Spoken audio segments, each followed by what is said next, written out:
Then the Godhead is telling Savitri, Savitri, be wise.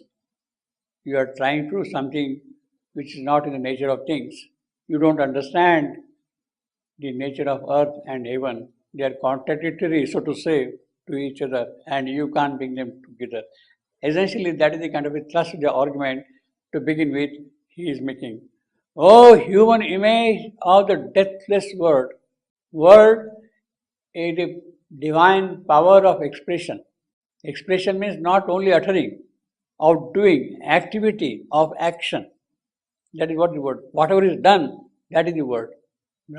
Divine power of action. So actually he recognizes that this lady, this girl, is in fact the divine Shakti herself who has taken this mortal birth. Therefore she is human image. And he is kind of wondering, because you are human, although you are the image of deathless word, you are still human. And therefore the puzzle is, the wonder is how you have managed to cross this topaz wall and come here. How you have managed to come here at all? Nobody has done at all so far, this one. How hast thou seen beyond the topaz wall, the gleaming sisters of the divine gate?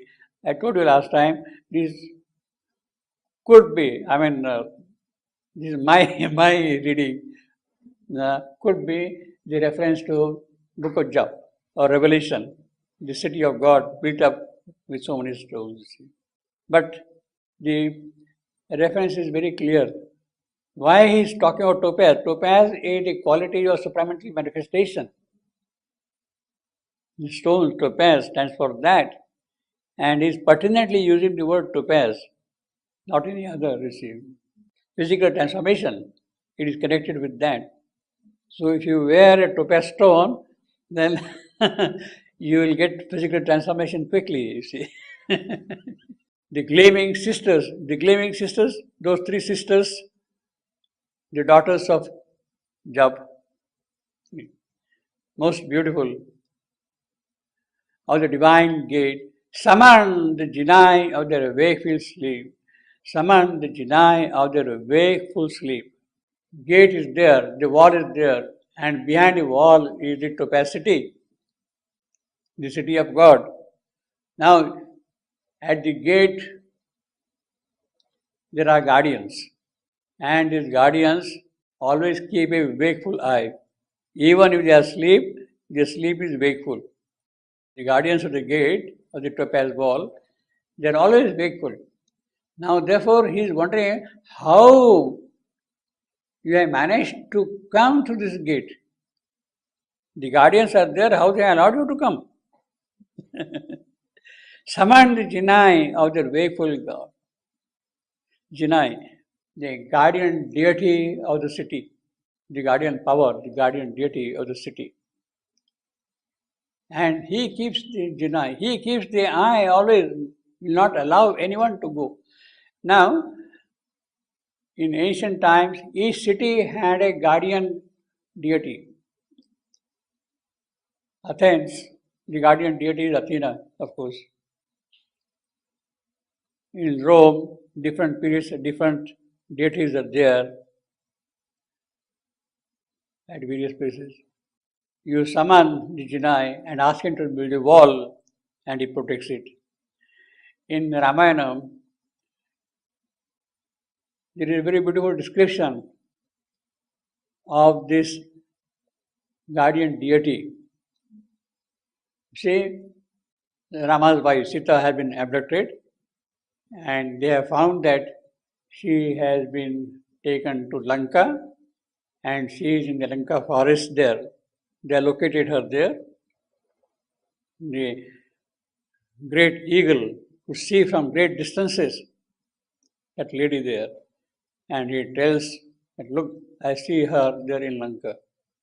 Eagle from the height. From the top of a mountain, he sees that, and he tells she's there. And the moment this was discovered, then a part of the army which was in search of Sita goes towards Lanka to the south. And the leader of that army is, of course, Hanuman and Angada. Hanuman is given the leadership first to find out, locate where she is, and then he has to cross over the sea from India to Lanka at that point, Dhanushkoti there. But he is a person who can jump over that sea, straight like that. He jumps over there and then he meets the wall of the city. And there is a gate there. And the guardian of the gate will not allow him to enter the city. That is the description which I have got in the Ramayana itself. Each city is protected by its corresponding deity in the ancient time. So here Jinai of the vehicle, the divine gate Jinai of the, see in the Sanskrit they call it Grama Devata. Grama means village. Devata means goddess. Grama Devata. Actually in our village also, each village in India has its own guardian deity. Goddess. There will be a temple outside the village and you cannot enter without kind of permission from that deity. Means in order to enter the village, you need that visa permission and see the one who grants the visa, you see, the guardian deity, you see. Then only you can enter the city, you see. So this Grama Devata or guardian of the city, of the place, is traditionally there, always. Today, of course, we build big cities and all that, and we don't keep any guardian deities. There are no guardian deities at all in modern cities, you see. And therefore, you get all kind of attacks, you see. It is Tokyo or New York or London or Paris or Delhi or whatever it is, you see. There are no guardian deities of the city. We don't believe in that. But they have the power really to guard, if you really mean that, you see. We don't believe in that now, you see. So, basically, I think when you are thinking of a city, first install a guardian deity and then only proceed further, you see. Then summon the Jinai or the wakeful sleep and under revelations arches, you see, he's passing through the city gate, arches of the door and all that. For the carved thought-shrouded doors to swing apart. How you have done that? This is what he is asking. You are entering the city of God and in the guardian deity, how the door has swung apart. Carved thought-shrouded doors to swing apart, unlocked the avenues of spiritual sight and taught the entries of a heavenly state to thy rapt soul that bore the golden key.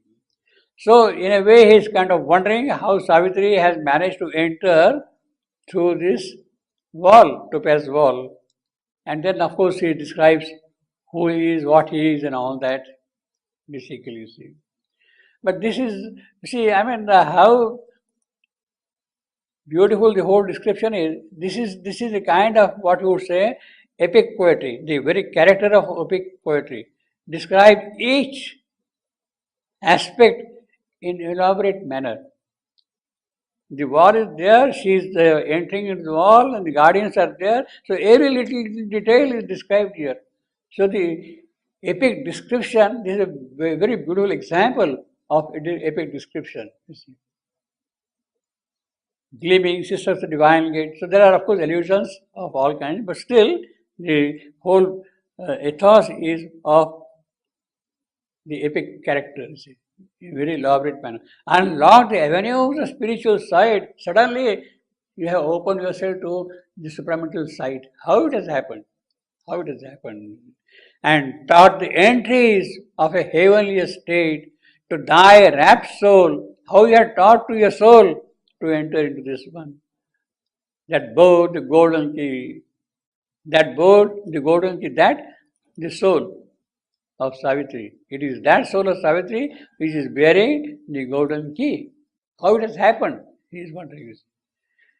And then of course he says, I am the hush of the jealous gods.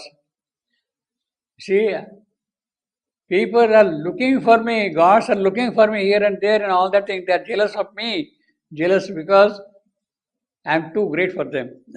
And they are not able to approach me. And you have managed to come here and be here. How? What even the gods cannot do, that you have done. You have managed to do all that. How? Pursuing my wisdom's vast, mysterious work, sees in the thousand meeting ways of heaven. And then, of course, it says, I am the beauty, I am the ecstasy, etc., etc., all that is. And then he says, on the pale shores of conscious forming slaves that flow beneath a great tormented sky, two powers turn, two powers from one original ecstasy born, face near, but parted in life of man. Actually, these two powers are one in the transcendent, but in the life of man, in the mortal world, they walk apart. Earth and heaven, they walk apart. If you see from the transcendental vision, there is no division between them. But in the life of man, they look separate. Two powers from one original ecstasy, faced near but parted in the life of man. One leans to earth, the other yearns to the skies. One leans to the earth, that is heaven, leaning toward the earth. And earth yearning heaven. These are the two things. Heaven in its rapture dreams of perfect earth. Earth in its sorrow dreams of perfect heaven. Now, if this is the thing, then Savitri is told, how can they come together? And then he said, or side by side reclined upon my wall, like bride and bridegroom magically divorced, they wait to yearn, but never can they clasp, while thinly flickering his rays uncrossed between the lovers on the nuptial couch, this shadowy eidolon of his sword, shadowy eidolon of his sword, the phantom of his sword, shadowy dark. Now, this has no counterpart in the Indian spiritual theology. Nuptial couch and the shadowy eidolon of his sword. This essentially belongs to the Christian theology. The bride and bridegroom, of course, here is the earth and heaven. But in the Christian theology, it is Christ and the church. The divine Christ and the church, you see. Magically divorced. And between them is the eidolon, the phantom of his sword. What is the sword, phantom of his sword? Hearsay. Hearsay. Doubting, challenging the theology. Between the lovers on the nuptial couch. So if this is the case, earth and heaven, bride and groom, and there is shadow, then how can you really bring them together? That is the question, that is the kind of dilemma he is posing to Savitri.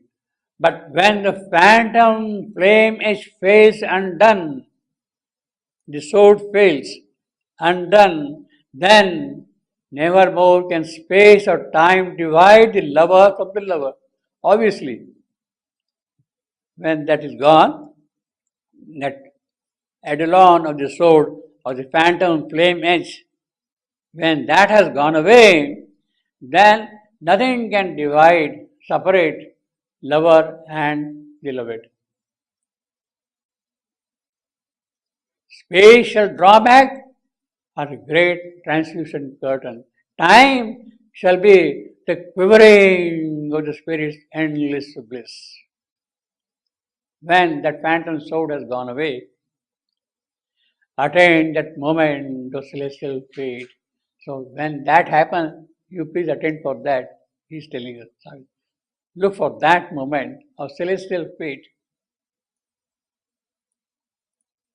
Meanwhile, you wait, that will happen, the celestial moment will arrive. When the phantom sword is dissolved, is no more there, and the lover and the loved they can meet and be together. Earth and heaven can be together. Till then you wait. That fate. Meanwhile, till then you wait. Then what do you do in the meanwhile? Meanwhile, you too shall serve the dual law. Two. You too, Satyavan and Savitri. Dual law of this and that,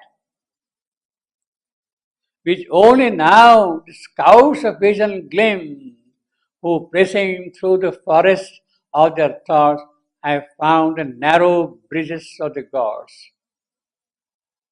Wait patient or the brittle bars of form, making division your delightful mean. So in the meanwhile you make even this division a delightful means. Accept the process and work out whatever details have to be worked out. You see. Of happy oneness, rapturously enhanced by attraction in a throbbing air between. Yet if thou wouldst abandon the way, so you wait for that fateful moment, for that fateful moment, celestial fate till what? You wait till that.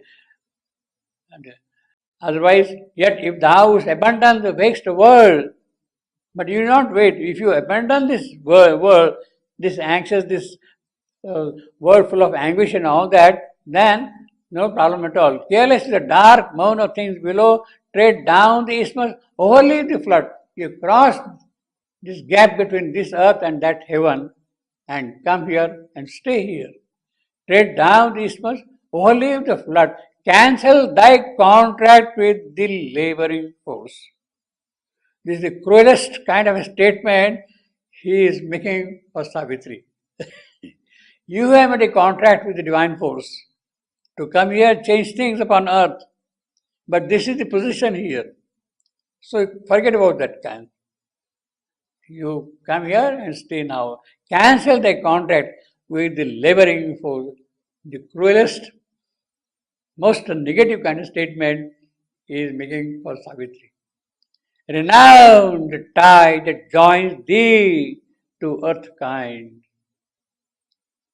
Renowned tie that joins thee to earth kind. We have seen this earth kind earlier. Let me see. 146.11. 146.11. Thus, man at once is animal and God. He is in between. Therefore, he is possessing the properties of both animal and God. A disparate enigma of God's mate, unable to free the goddess from within, a being less than himself, yet something more. The aspiring animal, the frustrated God. So that's the extreme. The God is frustrated with man, but at the same time with man, the animal is aspiring. Frustrated God. Yet neither beast nor deity, but man. Well, that is the nature of man. Then here God. But man, tied to the kind earth's labors, tries to exceed. See, kind, here as I told you earlier, when we were reading this line, it is not, but man tied to the kind earth's labor. It's not kind earth. It is man tied to the kind, to his own character, to his mental beingness. Earth tied to the earth, man tied to his own kind. That is what that kind means, to his mental beingness. But man tied to the kind, earth's labor tries to exceed. So he is tied to the earth labor, keeps on doing whatever has to be done on the earth, and he tries to exceed this earth's labor here. Climbing the stairs of God to higher things. Now here also exactly we have got earth kind. Renowned tie that joins thee to the earth kind. Here it was kind earth. This is a very difficult line to scan. But man tied to the, I would scan immediately like this. But man has one foot tied to the second foot, Kind earth, third foot. Labor, fourth foot. Strives to, fifth foot. Exceed, sixth foot. It could become 6 footer. 6 footer, you see. If you scan like that. But man tied to the kind, earth labors tries to exceed. Otherwise, you can also scan, but man tied to the, second foot. Kind, earth, third foot. Means first is I am, third is dactyl, second is dactyl, third is anapes, to the kind. Then earth's labor, spondy, labor strives to short, long, short, and then to exceed short, long, short. So that in that case it becomes pentametric. Renowned the tie that joins thee to earth kind. Cast out the sympathy with mortal harm.